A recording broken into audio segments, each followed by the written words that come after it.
ஆமா, ஏன் கணக்கு அது?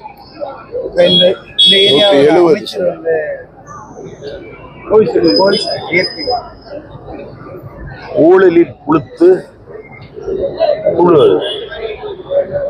70 லட்சம் ரூபாய் வரைக்கும் ஒரு பேராசிரியரை பணி நியமனம் செய்வதற்கு கேட்கிறார் என்று திமுக தோழர் என்னிடத்தில் சொல்லுகிறார். உயர்கல்வித்துறை பாழாகிவிட்டது. ஏன்னா 12 பல்கலைக்கழகத்துல துணைவேந்தர் கிடையாது.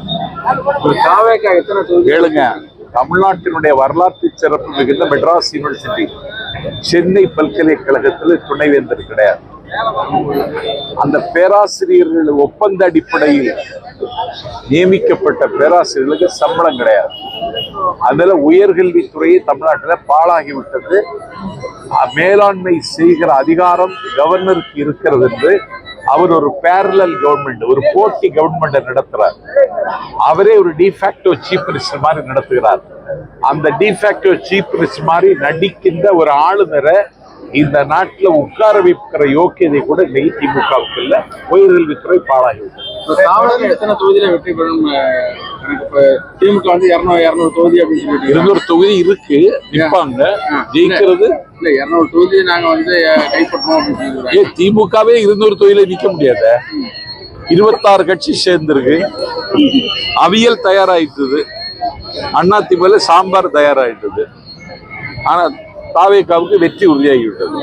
மகளிர் உரிமை தொகையெல்லாம் வந்து திமுக இதெல்லாம் காப்பி அடிச்சு தான் செய்யறாங்க. திமுக அடிச்ச வெற்றி அப்படின்னு சொல்றாங்க. இப்ப நீங்க 2500 அவங்க 2000 நாங்க அவங்க 1000 ரூபாய் கொடுத்துட்டு இருக்காங்க. மகளிர் உரிமை காப்பி அடிக்கிறாங்க.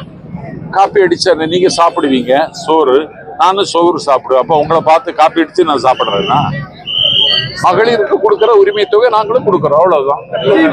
தொடர்ந்து மாநாடு வந்து திமுக வந்து தொடர்ச்சியா வந்து வருஷ மாநாடா நடத்திட்டு நாளைக்கு வந்து மாநாடு நடத்துறாங்க. அது வந்து பெரும் எழுச்சி இருக்குன்னு சொல்றாங்க.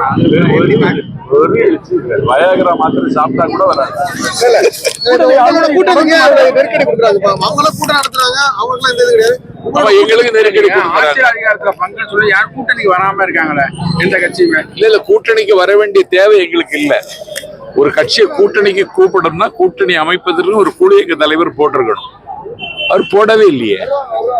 காங்கிரஸ் வர மாதிரி காங்கிரஸ் வருவதற்கான ஒரு சூழல் கனிந்தது.